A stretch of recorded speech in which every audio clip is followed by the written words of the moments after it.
कोकण किनाऱ्यावरील एक असे ठिकाण जिथे एका बाजूला अथांग समुद्रकिनारा तर दुसऱ्या बाजूला निसर्गरम्य दृश्य.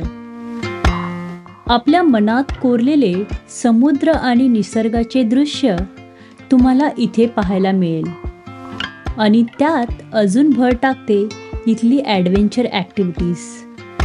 हे आहे दापोलीचं मुरुड बीच. किनाऱ्यावर खेळण्याचा आनंद तुम्हाला आणि तुमच्या कुटुंबाला इथे भरभरून अनुभवायला मिळेल. वाळूतल्या खेळांपासून ते समुद्राच्या थंडगार पाण्यात डुबण्यापर्यंत प्रत्येक गोष्ट तुम्हाला एक अविस्मरणीय आनंद देईल. समुद्रात खेळून झाल्यावर आम्ही पॅरासेलिंग करायला निघालो.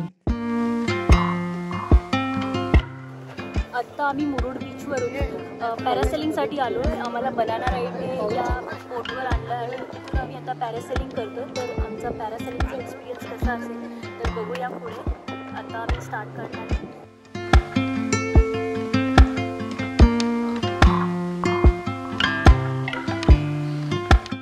इथे पॅरासेलिंग करताना एखाद्या पक्षासारखं आकाशात झेप घेतल्यासारखं वाटत होतं. त्यानंतर समुद्रात घेतलेली डीप ही माझ्यासाठी वाव एक्सपिरियन्स होता. पॅरासेलिंग झाल्यानंतर आम्ही डॉल्फिन बघायला निघालो. किनाऱ्यावर लागलेल्या बोटींपैकी एका बोटीत आम्ही बसलो. आत्ता आम्ही बोटीने डॉल्फिन बघायला चाललो आहोत आणि आपल्याला पाण्याच्या मध्यभागी घेऊन जाऊन तिथे डॉल्फिन दाखवणार.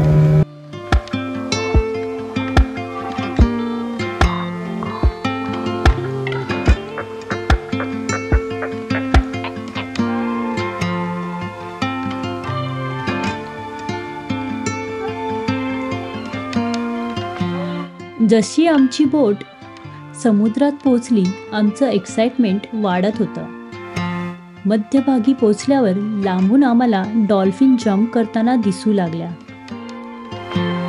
जवळ गेल्यावर बऱ्याच डॉल्फिन आम्हाला जम्प करताना दिसल्या.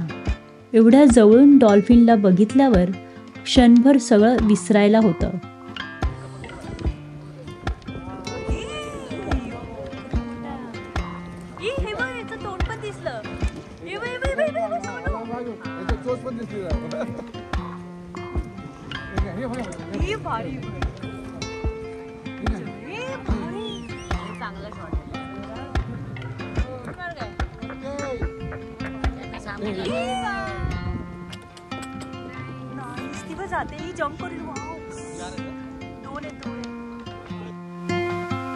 इथला डॉल्फिन बघायचा आमचा अनुभव खूप छान होता.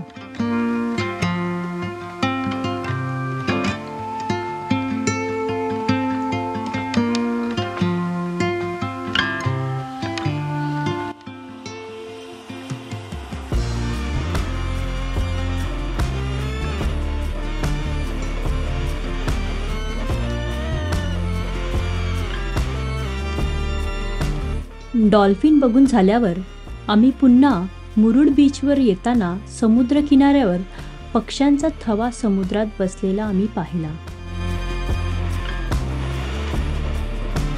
संध्याकाळी शांत समुद्र किनाऱ्यावर बसून लाटांचा मंद आवाज आणि इथल्या सनसेटची सोनेरी किरणे बघून रिलॅक्स वाटलं.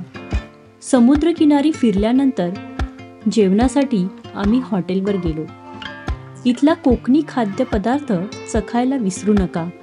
ताज्या माशांपासून बनवलेले फिश थाळी, कोकम सरबत आणि नारळाचे विविध पदार्थ तुम्हाला खास कोकणाची चव देतात.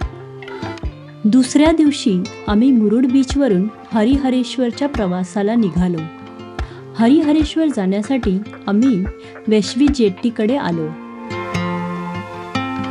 आम्ही आत्ताच मुरुडवरून ट्रॅव्हल करून तिथे आलो आहोत आणि ही वेशवी बागमांडला जेट्टी आहे.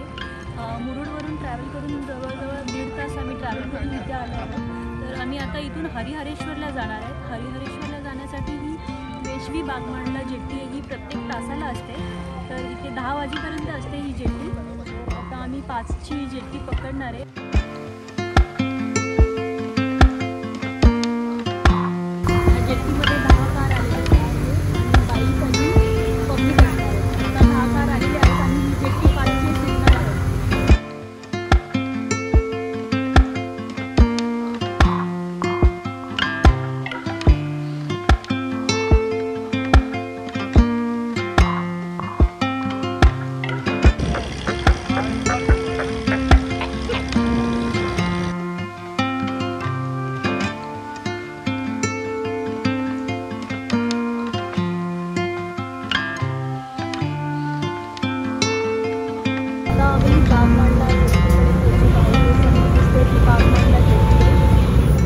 वेशवी बागमांडला जेट्टीने उतरल्यावर आम्ही हरिहरेश्वरच्या दर्शनासाठी आलो. कोकणातील एक पवित्र आणि निसर्गरम्य ठिकाण ज्याला दक्षिण काशी म्हणून ओळखले जाते. इथला समुद्रकिनारा, मंदिर आणि शांतता तुमच्या मनाला प्रसन्न करते. हरिहरेश्वर हे आपल्या प्राचीन शिव मंदिरासाठी प्रसिद्ध आहे. या मंदिराला वेढणारा समुद्र, डोंगर आणि शांत निसर्ग मन मोहून टाकतो. इथल्या भूमीला आध्यात्मिक महत्त्व असून हजारो भक्त इथे दर्शनासाठी येतात. दापोली मुरुड बीचच्या लाटांपासून हरिहरेश्वरच्या गाभाऱ्यापर्यंतचा हा प्रवास जीवनातील सौंदर्य आणि शांततेची आठवण करून देतो.